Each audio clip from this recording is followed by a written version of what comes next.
De quoi je me mêle sur rmc.fr et 01net TV. François Sorel. Salut à tous, nous sommes le 23 mars 2018 et c'est parti pour De quoi je me mêle. L'actualité high-tech, c'est ici, c'est chaque vendredi, c'est en version audio pour ceux qui préfèrent sur rmc.fr et sur les principaux agrégateurs de podcasts, mais aussi en vidéo. Vous le savez, sur 01net TV, sur YouTube. Merci d'être là et je suis ravi de vous retrouver. Avec au menu tout à l'heure, les picoprojecteurs, ces petits appareils qui permettent de projeter du film, de la vidéo, mais aussi, pourquoi pas, des présentations. À qui s'adresse ce type de produit? Est-ce que ça marche bien? Quelle est la qualité d'image? Victor Jakimovic nous dira tout à l'heure. Et puis je vous rappelle que vous pouvez nous retrouver chaque semaine sur évidemment la page Facebook de quoi je me mêle et avec le hashtag DQJMM sur Twitter. Merci d'être là et bienvenue.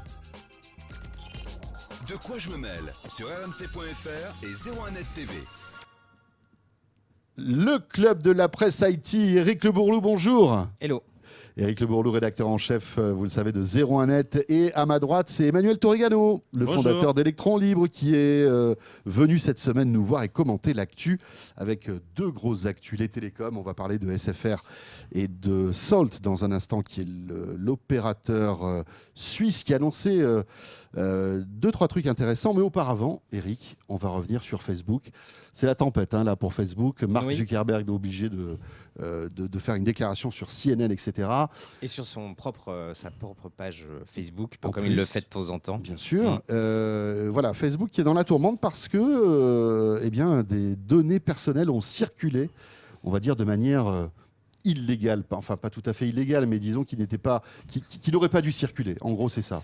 Oui, elle n'aurait pas dû circuler, même si en fait, ce qu'on a appris cette semaine, pour la faire court, on a appris cette semaine grâce à un lanceur d'alerte qui a bossé pour cette entreprise, qui s'appelle Cambridge Analytica.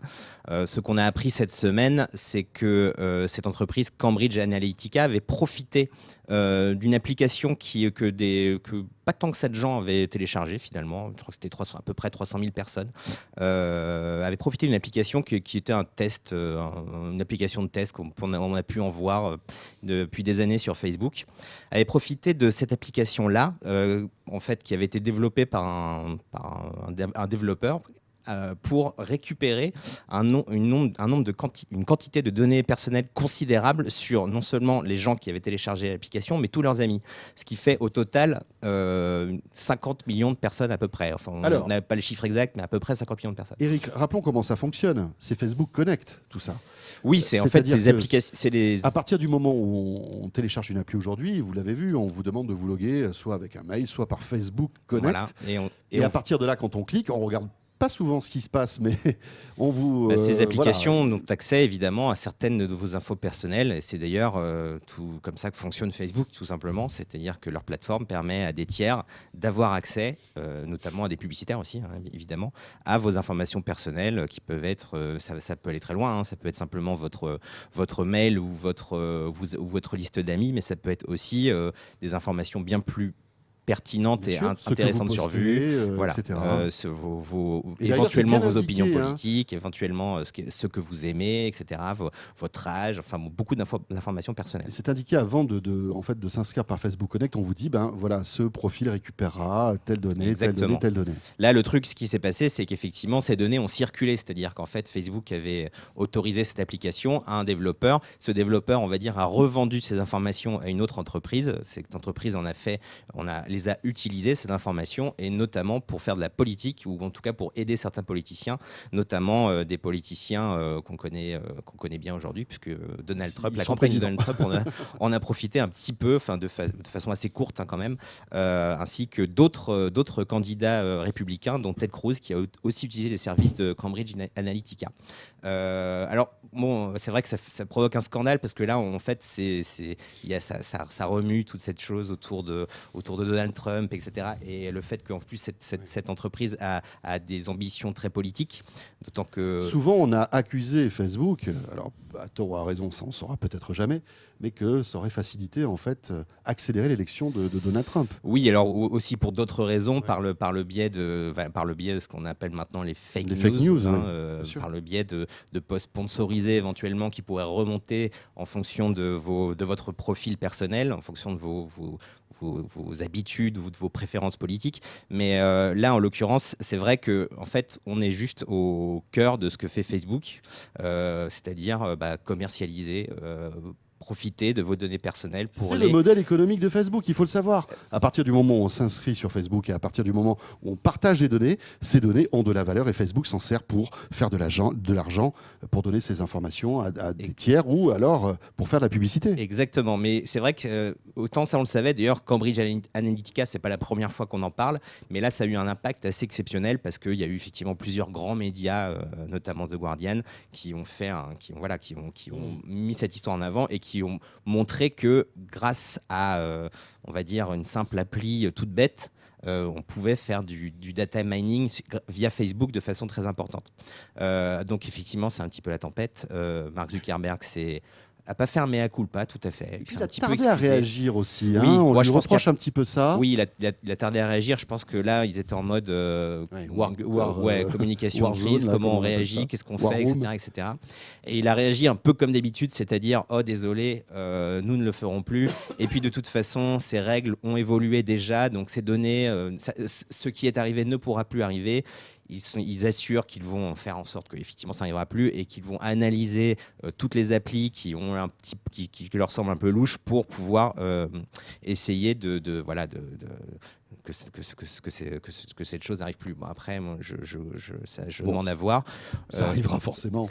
Oui, ça arrivera forcément. En tout cas, ce qui est étonnant, c'est que ça a provoqué quand même un mouvement assez intéressant. Il y a notamment sur d'autres réseaux sociaux comme Twitter, il y a tout un mouvement qui s'est créé avec le hashtag Delete Facebook. Et ça a été d'ailleurs, ce hashtag a été lancé par un des cofondateurs de WhatsApp, entreprise. Oui, qui a été racheté par Facebook. Mais le gars est parti.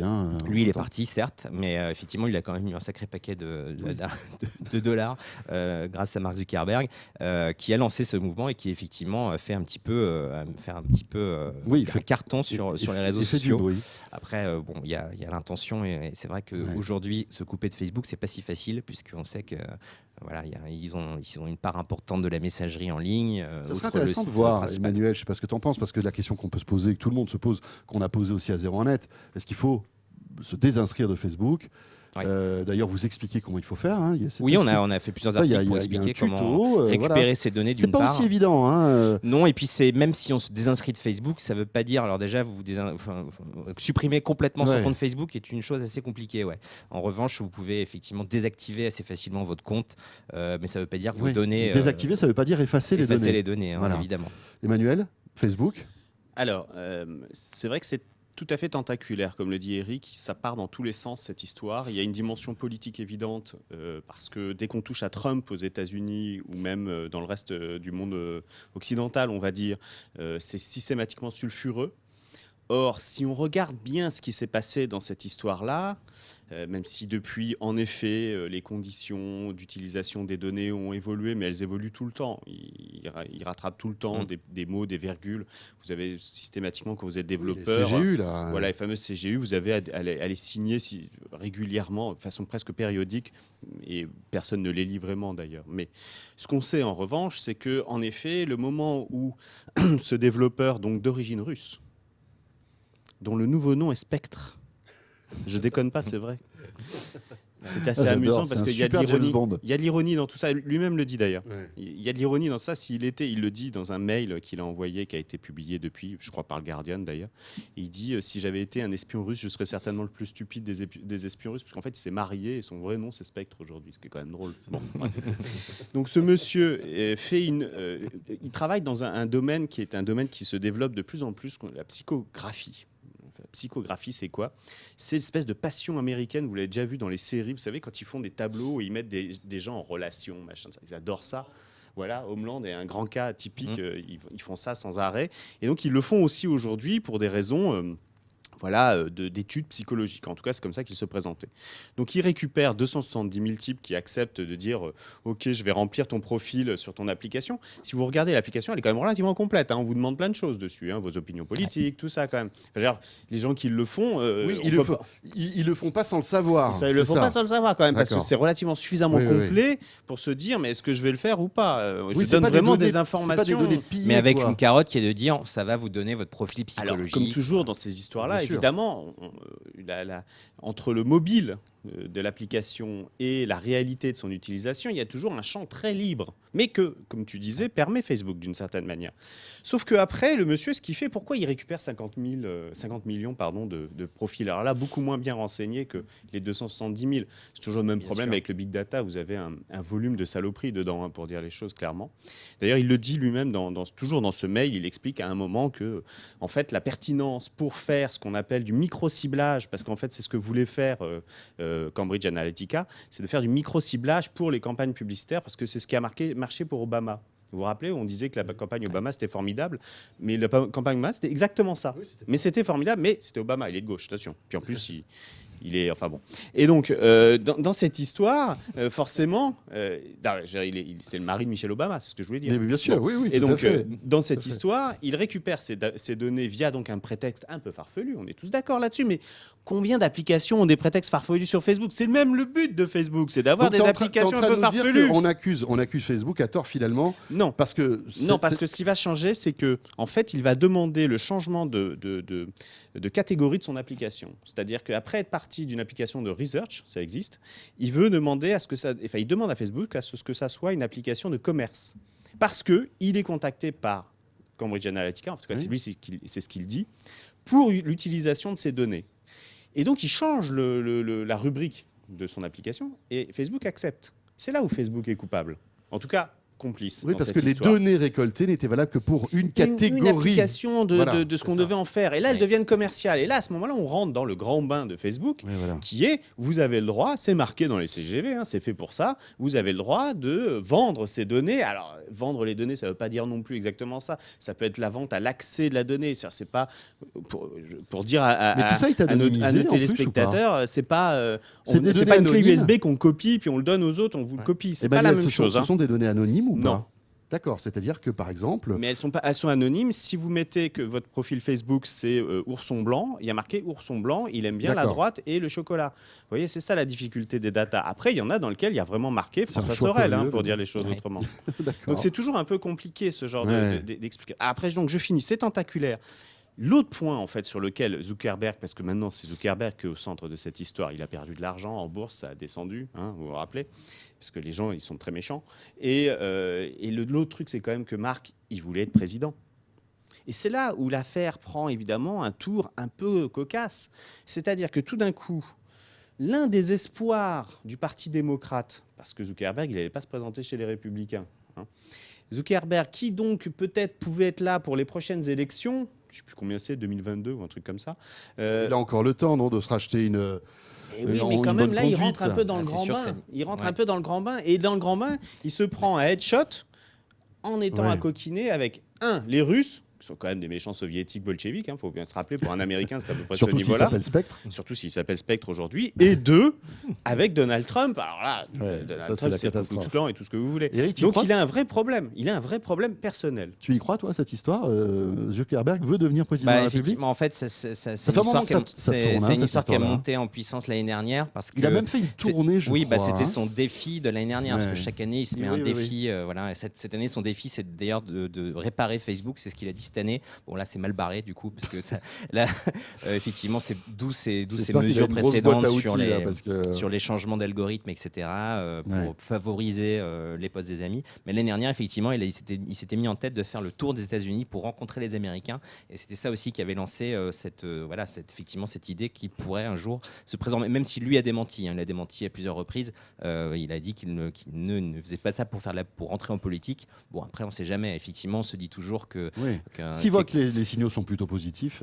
Après, ce qu'il faut voir, c'est qu'effectivement, cette affaire va sans doute le plomber complètement, même si c'est pas la première fois que Zuckerberg s'excuse de cette manière pour des choses assez similaires finalement. Enfin, toute la polémique qu'il y a des fake news et de la façon dont Facebook fonctionne.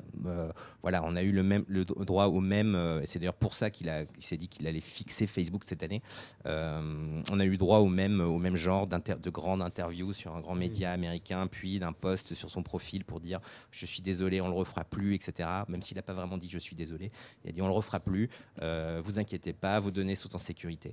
Et il a parlé d'un point important, il a posé la question, avant qu'on lui pose d'ailleurs certainement, s'il devait ou non y avoir une régulation extérieure sur Facebook. Ça, c'est un point vraiment très important parce que si on prend l'ensemble des GAFA, on va dire, on en parle aussi en France, Sébastien Soriano par exemple a dit qu'il faudrait regarder quelles sont les conditions exactes qui sont données par les magasins d'applications, par exemple, Apple Store, Google Play Store, toutes ces choses-là. Facebook, il est un peu dans la même situation aujourd'hui, c'est-à-dire est-ce qu'il doit y avoir une autorité extérieure, gouvernementale ou autre chose, qui puisse avoir son mot à dire plus précisément sur comment fonctionne Facebook. Lui-même amène le sujet sur la table et ça, je pense que c'est un des grands sujets des prochains mois, voire des prochaines années. Est-ce qu'on pourrait réguler Facebook ? Ça paraît compliqué, non ? Lui, il dit que c'est peut-être pas une bonne idée de le faire, mais il cite le mot. Ouais, et c'est bien déjà sûr. un point très important. Mais parce que de toute façon, il sait que le débat va être lancé un jour ou Certainement. l'autre. Il y a aussi le Certainement. fait qu'il considère Facebook comme, on va dire, une vraie, je vais pas dire, comme une vraie communauté maintenant, et une communauté de plus de 2 milliards de personnes. C'est-à-dire que, et d'ailleurs, ils ont lancé plusieurs initiatives politiques sur Facebook, et que si Facebook devient un outil politique, par exemple, on peut, en tant que, alors je crois que c'est pas possible en France, mais aux États-Unis, en tout cas, se déclarer en tant qu'homme politique sur Facebook au niveau local, par exemple. Forcément, si Facebook atteint ce genre d'usage, c'est-à-dire aider à la politique au niveau local, par exemple, évidemment qu'il faudra une régulation. Là, on va dire le monstre va de toute façon lui échapper, puisque Facebook ne pourra pas continuer de cette manière si il devient aussi important dans la vie quotidienne des gens. En tout cas, c'est une Clairement. sacrée trajectoire pour un réseau social qui a commencé sur l'idée qu'on devait simplement mettre en relation les amis des amis pour savoir si vous allez pouvoir être des amis. Aujourd'hui, ce que dit Eric a tout à fait raison, c'est en train de devenir finalement une sorte de plateforme sociale à tous les sens, c'est-à-dire politique, économique. Ils l'ont un peu plus raté parce qu'ils voulaient faire du e-commerce à une époque, ça n'a pas trop bien marché.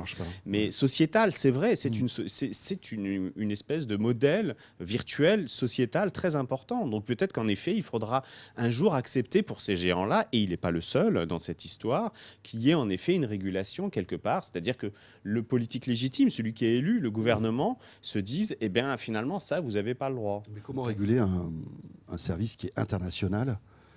On pourra avoir des régulations spécifiques à chaque pays. Il y a on s'en des sortira organismes jamais. internationaux qui peuvent s'en occuper. Ouais. Comme l'OMS s'occupe d'organiser la santé au niveau mondial, ou en tout Mais la cas sur les communauté grandes européenne lignes. voudra mettre son grain de sel. Mais il y a après, déjà- il y aura- C'est à ça que servent les grandes réunions, les grands organismes D'accord. internationaux. Ouais. Ça sert à mettre les gens qui ont des opinions diverses et à tenter de trouver un consensus. Puis je je pense que Facebook sera au milieu de ça. Et je rappelle aussi que Facebook est différent en fonction du pays dans lequel on se trouve. En plus, c'est vrai. Les règles de publication ne sont pas les mêmes.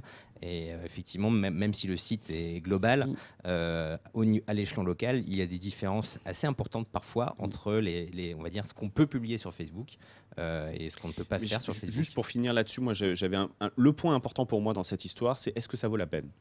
On tourne autour de ça, c'est-à-dire est-ce que ça vaut vraiment la peine De rester sur Facebook de rester sur aujourd'hui. Facebook aujourd'hui? Ce que pose la question que pose en effet le cofondateur de WhatsApp, bon, lui il a pris 19 milliards, il est parti, il est content. Il peut en effet Pour 19 milliards, on peut peut-être moi c'est ce que je disais, je voulais dire sur un autre réseau social, c'est donnez-moi 19 milliards et dans ces cas-là je dis aussi que je veux déléter Facebook. Mais Vous bien sûr, voyez, bien sûr. tout le monde est d'accord. Là ça vaut la peine pour répondre à la question, ça vaut la peine. Mais donc aujourd'hui pour vous et moi, moi j'ai plus de compte Facebook, mais pour voilà le Kidam qui aujourd'hui utilise Facebook, est-ce que ça vaut la peine? Et c'est une question personnelle, quasiment de conscience.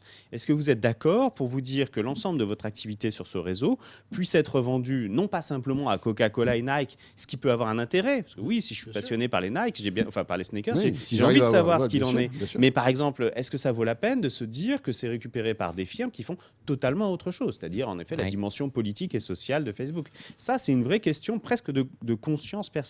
Après, il faut savoir où aller, jusqu'où aller sur Facebook. Voilà, ça peut être une plateforme sympathique pour échanger des photos entre amis, mais il faut donner le moins d'informations possible. On est d'accord. C'est une Si on question donne le moins d'informations possible, finalement, Ça dépend. Il y a des gens qui traitent très bien, finalement, d'une certaine manière, leur envie d'exhibitionnisme sur Facebook. Ouais. Ouais. Mais c'est très compliqué de ne pas Sur donner des Instagram informations à Facebook. Ou sur WhatsApp. Non, sur Snapchat. Snapchat, ouais. Mais ce qu'il faut voir déjà, c'est que Facebook a quand même, c'est devenu le roi de la messagerie. C'est-à-dire qu'aujourd'hui, Facebook possède WhatsApp, effectivement, Messenger qui est devenu la messagerie par défaut. Ça dépend des pays, mais en l'occurrence en France, qui est devenu avec WhatsApp la messagerie de beaucoup de gens. Donc c'est très difficile aujourd'hui de quitter Facebook, parce qu'en vrai, quitter Facebook, ça veut dire effectivement quitter tout. Après, on peut le faire. Hein, Moi, là-dessus, j'ai quand même un bémol, c'est que s'il y a bien un domaine économique de la nouvelle économie dans lequel on a vu des rise and fall d'entreprises, c'est bien la messagerie. Hein. Alors là, c'est vrai, si vous voulez, on commence avec IRC, on commence avec le truc de Microsoft à une époque qui était formidable, tout le monde était autour, puis ça s'est écroulé. Messenger, voilà, je me rappelle plus comment il s'appelait. Le domaine de la messagerie, c'est celui certainement le plus volatile. WhatsApp, c'est très bien, ils l'ont acheté très cher, on l'a dit tout à l'heure, mais pour l'instant, ça rapporte que dalle. Il n'y a pas de modèle économique. Il n'y a toujours pas de modèle économique. C'est vrai, mais après, je pense que là, il y a des situations qui se figent. D'accord. Il y a des situations qui se figent. Messenger existe avant Facebook, et désormais. J'attends de voir s'il y a un nouvel acteur qui peut émerger sur la messagerie. C'est vrai que ça pourrait disparaître, mais en l'occurrence, ils ont bien blindé à tous les niveaux. Et puis Instagram aussi, qui est aussi une messagerie maintenant. Ouais. Voilà, sur Facebook, c'était hyper intéressant, les amis. Sincèrement, on apprend des choses. Je vous invite maintenant à évoquer plus l'actu télécom avec deux sujets. Un sujet qui nous concerne, SFR, qui entame sa mue. On va en parler dans un instant. Et puis juste après, on évoquera le petit joujou de Xavier Niel en Suisse. C'est Salt, qui est un opérateur qu'il a racheté sous ses fonds propres. C'est pas Iliad qui a racheté Salt, qui est un opérateur et qui lance une offre à 10 gigabits seconde. Avec une petite spécificité, on va y revenir dans un instant. Mais pour débuter SFR, SFR qui a fait une présentation près cette semaine avec tout le staff dirigeant, le nouveau staff dirigeant. SFR qui fait un peu profil bas. On a fait des erreurs, etc. On va redevenir au top. On a une bonne couverture 4G. On fait des efforts sur la fibre. On va faire des efforts aussi sur le SAV qui était le gros point noir de ces derniers mois. Et puis surtout, commercialement, séparer en fait les abonnements des offres médias du contenu. Exactement. C'est vrai que SFR fait un espèce de reboot. C'était nécessaire, cela dit. Oui, c'était nécessaire parce que c'est vrai que SFR a une mauvaise image de marque. Notamment à cause du réseau et du service client, et que effectivement c'était l'occasion là de dire bon, on va arrêter les bêtises maintenant et on va repartir sur une nouvelle base. Et effectivement, il y a le focus, c'est revenir sur un service client qui marche bien, et ça, c'est vrai que c'est ce qu'on voit nous aussi de notre côté avec les retours qu'on a de nos lecteurs. Il y a moins de plaintes et visiblement ça s'améliore. Ça s'améliore effectivement. C'est vrai qu'il n'était pas compliqué. Il était temps, et surtout effectivement la stratégie des SFR, donc qui est de marier contenu et tuyaux, change, puisque effectivement ces options que sont le sport, les chaînes de cinéma, etc., seront désormais proposées en option à 5 € pour les abonnés qui le souhaitent, mais ceux qui ne le souhaitent pas n'auront pas à les... le sport, c'est 5 €, les séries, les films, c'est 4 €. Ça, si on est abonné chez SFR. En revanche, toutes ces offres seront disponibles en OTT, si on est chez un autre opérateur. Voilà. Et SFR espère effectivement que du coup, ces offres puissent ensuite driver, on va dire, ces clients qui sont chez un autre opérateur, chez eux, par la suite. Petite précision, 01net, Next Radio TV. Next Radio TV appartient aujourd'hui à SFR Média. Exactement. Petite précision malgré tout. Emmanuel, qu'est-ce que tu en as pensé de cette conférence de presse ? Alors, d'abord, la première chose, c'est que c'est pour la première fois un peu Alain Veil, qui vient donc de Next Radio, qui était votre ancien propriétaire, qui a vendu à SFR. Et qui est toujours le patron. Et de maintenant, Next Radio TV. et le patron de Next Radio, bien sûr, mais et surtout le patron de SFR. Donc c'était un peu sa rentrée des classes à lui. Parce que on a vu en effet SFR patauger quelquefois, en effet, ces derniers temps, on va dire, avec des gens qui étaient des gens à leur tête de télécom, et qui avaient beaucoup de mal avec cette histoire de contenu. Je pense que ça les chatouillait un peu. Ils ne comprenaient pas très très bien. Alors eux, ils voyaient les choses de façon télécom, on intègre. Donc on intègre aussi dans la facture. Et en effet, ça n'a pas vraiment plu. Bon. Et puis après, il y avait une espèce de marche Parce un que, peu... rappelons quand même ce qui s'est passé l'été dernier, c'est que subrepticement, les abonnements ont augmenté de 5 euros. augmenté 5 euros, Voilà. sans qu'on demande quoi que ce soit. Alors on recevait C'était un un mail. peu en opt-in. Hein, Et c'était en opt-in, c'est-à-dire qu'il fallait aller après dans la console de l'opérateur Voilà, pour dire pour- ok, je ne veux pas être abonné à ces chaînes-là, donc je ne veux pas payer en plus 5 euros. Donc, Ouais. il y avait Voilà. un- C'est l'inverse qui aurait dû être fait. Exactement. Il y avait un peu une collecte à la Cambridge Analytica d'argent, vous voyez. C'est-à-dire que tout d'un coup, on changeait le modèle économique, on Enfin, passait sur autre chose et hop, donnez-moi les 5 euros. Mais cela dit, pour ces 5 euros, on en avait. Enfin, si on était fan de foot, on en avait pour notre argent parce qu'on se retrouvait Bien avec sûr, du bien sport, sûr. etc. La question C'était même pas- des c'était pas que contenus. du. Non, mais Bien ce que je sûr. veux dire par là, c'était pas du vol. Bien sûr, Il y bien avait sûr. aussi Tout à fait. une contrepartie, on va dire, de contenu. Si de vous médias. étiez fan de football anglais, par exemple, c'est la seule offre qui vaut la peine. Moi, je suis fan d'Arsenal. Et oui, la seule chose que je regardais, c'était ça. Bon, bref, je l'ai casé, c'est bien, je suis content. Donc, alors, C'était pas évident au début. c'était en pas plus. évident. Donc, il y avait aussi un côté claudiquant dans tout ça, en effet, c'est que on mettait ces contenus dont on ne savait pas très bien quoi faire, comment les mettre, comment les Et puis jouer. certains ne le voulaient pas, surtout. Certains abonnés ne le voulaient pas. Et ces certains contenus. abonnés ne le voulaient pas, et donc on les intégrait, donc ça ne marchait pas, donc on était obligé de faire marche arrière. Enfin bref, c'était compliqué. Là, Monsieur Veil, il vient et il a une proposition qui est quand même beaucoup plus raisonnable, qui est en effet de séparer les options. Mais pourquoi elles sont séparées, ces options-là? Essentiellement parce que SFR a aujourd'hui un problème qui est un problème de riches actionnaires, qui est que l'action, quand même, c'est casser la figure, pour dire les choses vulgairement, parce qu'il y a eu... Ça aurait pu être pire. Voilà, parce qu'il y a eu une prévision sur notamment les abonnés qui n'était pas aussi élevée que le marché l'attendait. Je rappelle que SFR n'a jamais fait, enfin Altis SFR n'a jamais fait de profit warning, c'est-à-dire ils n'ont jamais dit attention, nos profits vont se casser la figure, comme alors que ce n'était pas prévu. Ça n'est pas arrivé. Donc c'est entre les deux, c'est-à-dire qu'à la fois, comme l'a répété Alain Veil, l'opérateur gagne de l'argent, et c'est un des rares qui gagne de l'argent aujourd'hui sur ces activités-là. Le cash flow, c'est-à-dire l'argent qui circule, vous voyez, tout l'argent qui circule, est considérable.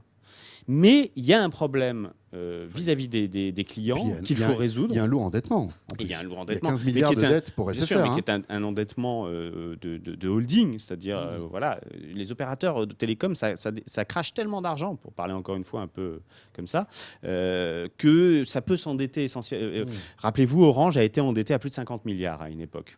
Et puis finalement, ils ont résorbé une partie de cet abonnement, de cette dette, pardon, parce que le cash flow est considérable. Vivendi, qui avait SFR avant, a eu un endettement énorme et s'est dit bah, je vais le mettre sur SFR et puis ça va l'éponger. Mais Emmanuel, pour revenir au sujet, tu penses que c'est vraiment la bonne stratégie là? Et est-ce Alors, que- moi je pense que c'est le début de la bonne stratégie, mais ce n'est pas totalement fini. Il manque quelque chose aujourd'hui, je l'ai expliqué dans mon papier sur Electron Libre, il manque quelque chose pour que la recette prenne.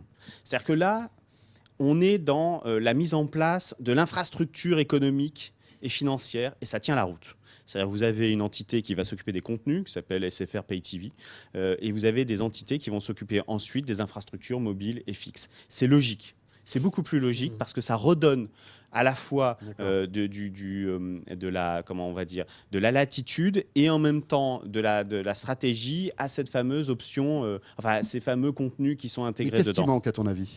Ce qui manque aujourd'hui, sincèrement, moi là-dessus je le vois clairement parce qu'il suffit de faire la comparaison entre des services qui fonctionnent comme Netflix et les autres de l'autre côté. Il manque le fait qu'aujourd'hui les contenus, notamment les contenus vidéo ou les contenus sport, ne sont pas passés encore dans l'âge du streaming.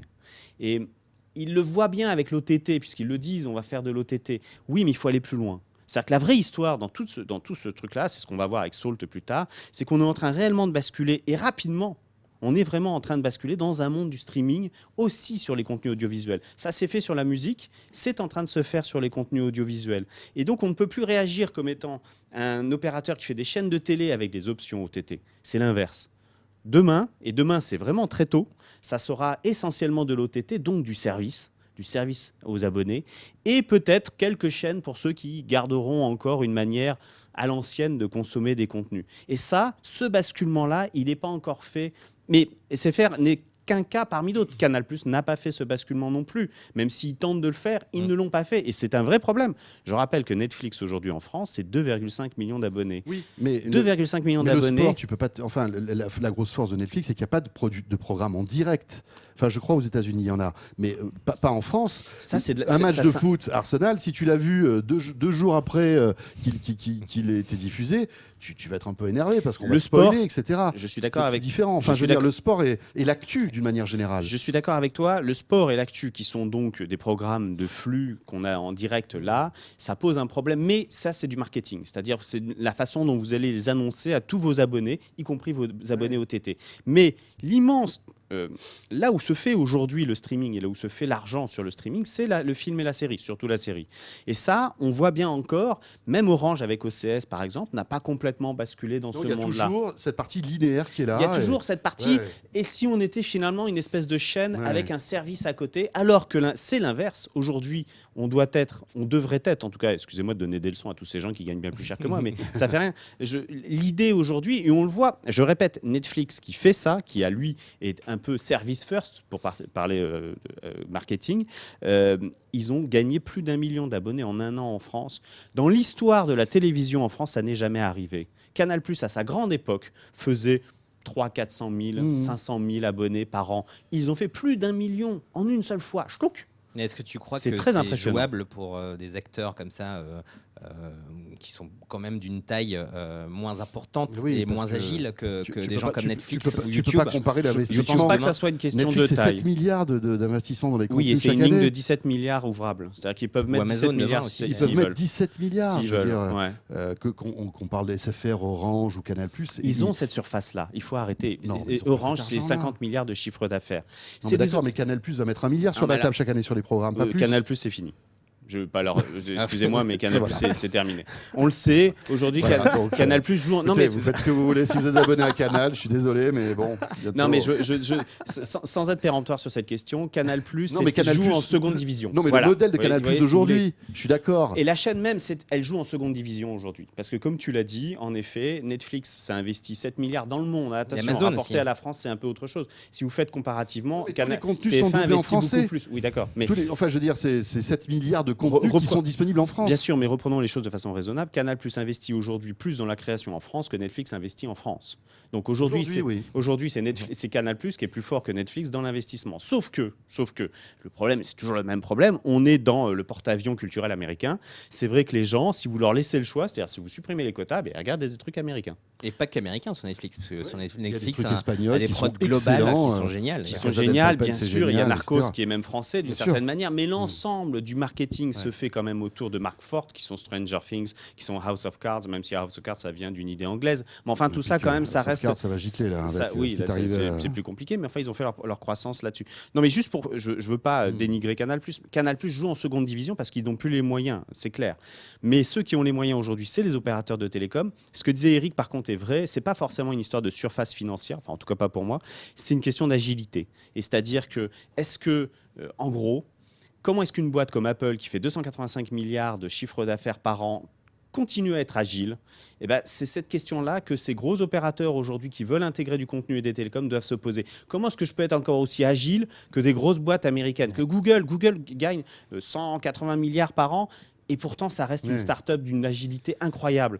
Comment faire? Eh ben, ça, c'est la vraie question qu'il faut se poser. Alain, si tu m'écoutes. Et puis il y a le problème de l'exclusivité, parce que c'est vrai que SFR voulait garder en exclusivité ses contenus, notamment le foot, revient sur cette décision, va changer en plus le nom de SFR. Ouais. Ça va s'appeler RMC Sport maintenant, pour que les opérateurs puissent l'intégrer de manière plus facile dans leur bouquet, alors que les contenus Netflix, ils sont exclusifs. C'est pas tout à fait la même chose.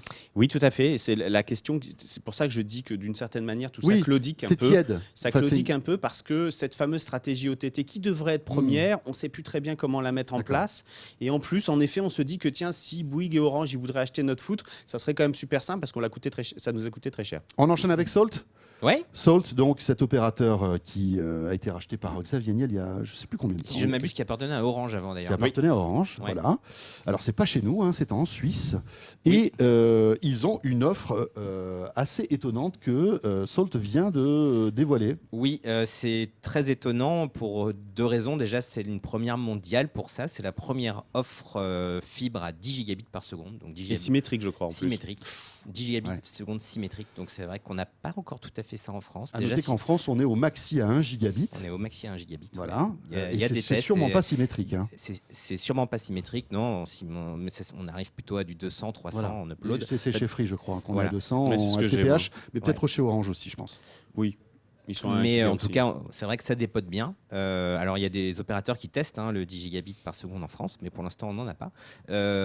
Et surtout, et c'est ça qui, moi, m'intéresse particulièrement, je trouve, et ça rejoint un peu le débat qu'on vient d'avoir d'ailleurs, c'est la box TV qui est fournie avec, puisque ce n'est pas vrai, enfin, c'est pas vraiment une box, si, c'est une vraie box, mais c'est une box qui a été créée par par des gens qu'on connaît bien, qui s'appelle Apple, puisque c'est simplement une Apple TV que Salt, je ne sais même pas comment on prononce le nom, fourni avec son C'est-à-dire offre. que tu t'abonnes à l'offre de Salt à 10 gigabits symétrique, Voilà. qui n'est pas très très cher, je crois que c'est 50 euros. Alors à peu justement, près. c'est pas. En plus, c'est ça. Bon, là, on reconnaît aussi un peu la marque patte de Xavier Niel, c'est qu'il y a Xavier un- il casse les prix par Ouais. rapport aux opérateurs suisses qui sont à peu près 2 fois plus chers. Donc là, il y a vraiment sur leur page, ils montrent bien. On reconnaît tout à fait sa patte où il compare les prix Ouais. entre son offre et celle de ses concurrents, et ils sont bien moins chers. Et donc la nouveauté, c'est que la box qu'on te donne avec ton abonnement, c'est un Apple TV. C'est une Apple TV, voilà. Et c'est une Qui est un peu customisé en fait, hein, d'après Alors, ce que j'ai cru comprendre. customisée parce qu'elle dispose d'applications Qui sont préinstallés. qui sont préinstallées et qui permettent donc d'avoir,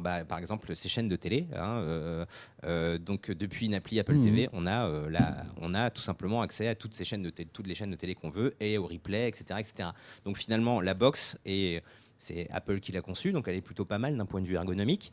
Vous avez simplement vos usages classiques de box télé via des applications qui sont comme des applications Apple TV classiques. La question, alors c'est plutôt malin, parce qu'on a toutes les chaînes bien sûr et tous les services qu'on peut avoir sur une Apple TV. Est-ce que finalement, Xavier Niel ne devrait pas s'inspirer de ce modèle pour sortir sa nouvelle box chez Free dans quelques mois ? Est-ce que ça pourrait pas être ça, la Freebox V7, un Apple TV avec une collection 10 gigabits symétrique ? Alors moi, je milite pour ça depuis assez longtemps maintenant déjà. À la maison, par exemple, je suis déjà uniquement sur Apple TV. J'ai supprimé le Player TV. C'est pas moins pratique qu'une box pour zapper, en revanche. Et puis la télécommande de l'Apple TV, elle est un petit peu bizarre, quoi. Ouais, c'est vrai que ça demande un petit peu d'habitude, voilà. C'est certainement quelque chose sur lequel en effet Apple devra travailler. Cette télécommande était relativement révolutionnaire pour dire les choses, parce qu'elle fonctionne un peu comme un iPhone avec une surface tactile. Mais c'est vrai que parfois, elle a un comportement un peu hiératique qui n'est pas évident à maîtriser. Cela dit, c'est toujours la même chose. Soit vous avez une télécommande pas très bien foutue, mais vous avez une interface en face qui le rattrape, soit l'inverse. Et donc moi aujourd'hui, en effet, sur une Apple TV, vous avez quand même malgré tout un bon travail sur l'interface, Oui, bien sûr, qui permet l'ergonomie d'être rapide et fluide. C'est beaucoup plus rapide que n'importe quel player. C'est très fluide en effet, et puis surtout ça permet de passer d'un jeu ou de Netflix ou d'Amazon Prime, je les cite encore une fois, à Molotov ou MyCanal, et vous avez l'ensemble finalement de ce qu'un grand écran de télévision peut vous offrir de façon assez rapide. Le vrai problème dans cette histoire-là, c'est que ça vaut cher. C'est-à-dire qu'une Apple TV, ça vaut quand même assez cher. Bah, c'est 200 euros à peu près, hein, si on prend Ouais. la version stockage haut de gamme, on est un petit peu moins. un petit peu La moins de version 200 euros. 4K, elle vaut quand même un peu d'argent, en effet. Et donc, est-ce que Et on ça n'a vaut... pas une box réseau, c'est-à-dire qu'on n'a qu'une box télé pour ce prix-là. Parce qu'évidemment, il faut une box réseau qui accueille le 10 gigas, le évidemment Wi-Fi, qu'il y a deux etc. box dans Bien sûr, ces il y a deux box. Hein. Pour simplifier, il y a un modem Il y a un modem et la qui va box gérer, Apple TV. qui va gérer réseau. le réseau. Et de l'autre côté, ça envoie sur la box, sur l'Apple TV. Puis là, à ce moment-là, vous pouvez en mettre autant que vous voulez. Mais donc la question qui se pose en effet pour un opérateur, ce qu'on disait tout à l'heure, c'est que un opérateur aujourd'hui, ça fait beaucoup d'argent sur le leasing des box. C'est-à-dire quand vous vous abonnez chez Orange, SFR ou d'autres, on vous donne donc une box, n'est-ce pas ? Et puis cette box, dans votre prix d'abonnement, il y a son prix aussi qui est compris. Mais c'est du leasing. Alors ça veut dire quoi ? Ça veut dire que tant que vous avez votre abonnement, vous payez cette part contributive au prix de la box. Sauf que la box, en fait, elle est amortie donc au bout de à peu près 18 mois.